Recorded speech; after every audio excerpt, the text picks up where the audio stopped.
Ito, napakaganda nito. Pwedeng-pwede and get ready with your money for emergency. Heart attack soon. Yan. Ito po yung video po natin na ang dami pong mga nagre-react ngayon. Hanggang ngayon, ang dami pa rin nagre-react. Di ba, nagpo-post po tayo ng itlog, karne.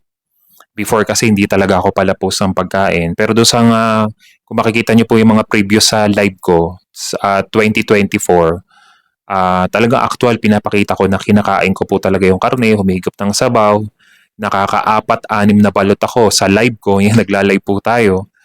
At syempre, kung tatanungin po ninyo ako, ba't naman hindi naman tayo inatake sa puso, di ba? Lagi naman tayong kumakain. Ito kasi yung problema Kulang, ipagpalagay natin na may nakikita na may kaalaman na, kulang lang talaga tayo sa education. Wala kasi talaga nagpapaliwanag talaga sa atin regarding this way of eating. Kaya nakakalungkot man talagang isipin, we need to accept the reality na ganun po talaga. At even nga po ang mga doktor, hindi makapaniwala sa kanilang mga pasyente na patago na lamang nagka-carnivore way of eating, ito mga pasyente nila na nagkaroon na ng pagbabago ang kanilang mga health condition, which is ang tagal ng pabalik-balik sa kanilang mga family doctor, pero hanggang maintenance lang, pero wala naman talagang nagbabago dun sa kanilang health condition sapagkat wala namang elimination, kain ka lang ng kain kasi ang katwiran naman nila, kaya ka nga may gamot, kainin mo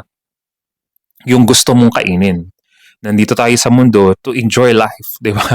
Siya nga naman, anuhin mo nga naman nga yung yaman mo, magta-travel ka, pero pilim-pili lang yung mga kinakain mo. Ako na po yung magsasabi sa inyo, aanhin mo yung nakakapag-travel ka, aanhin mo yung nadadrive mo yung gusto mong sasakyan, aanhin mo yung bahay na meron kang pagkakalaki-laki. Lahat ng yaman ng mundo, sige, pagpalagay nating meron ka na sa ating mga kababayan.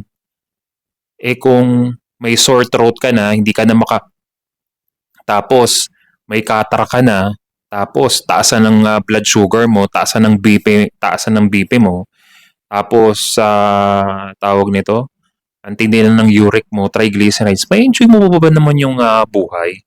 Diba? Siguro for now, bata ka pa, pero tatandaan mo, ang mga may Alzheimer's disease ngayon, hindi na mga 60 plus, 70 plus, 80 plus. Meron po ngayon, base po sa pag-aaral, may mga nasa 20s, may mga Alzheimer's na.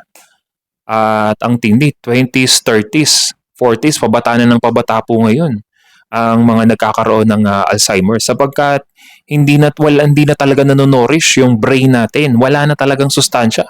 Ang pumapasok, puro mga processed food na. Totoo po yun. Kaya kawawa po itong mga ganitong klase ng tao. Nirespeto ko po. Ito po nga nag-comment po sa ating videos. Pero kung heart attack din lang naman, meron na po tayong natulungan sa ating community. Inayawan na ng doktor. Ito, paulit-ulit ko to sa mga sinasabi ko. Inayawan na ng doktor at nagkaroon na siya ng enlargement of the heart. Pero after 2 weeks doing carnivore way of eating, by simply doing our program na itinuro po natin, imagine niyo po yan. Yung hindi na nireretahan, inaayawan na ng doktor, below 60 na ang heart rate niya.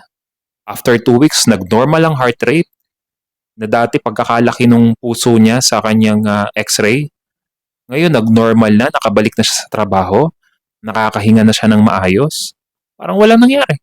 Pero kung tatanungin po ako ninyo, syempre, more on meat-based diet talaga. Paulit-ulit lang, repetition. Yun lang, yun at yun lang. Hindi mo na kailangan pahirapan ng sarili mo. Pero yung mga kilala ko na umiiwas sa karne, sila pa yung talagang sila pa yung inatake sa puso. Pero tingnan mo naman, yung lifestyle na meron sila, talagang grabe, to the highest level. Ang sasarap talaga ng kanilang kinakain. Ikaw, maniniwala ka ba that heart attack soon or you will enjoy life to the fullest kung kakainin mo yung kinakain namin? Think about it.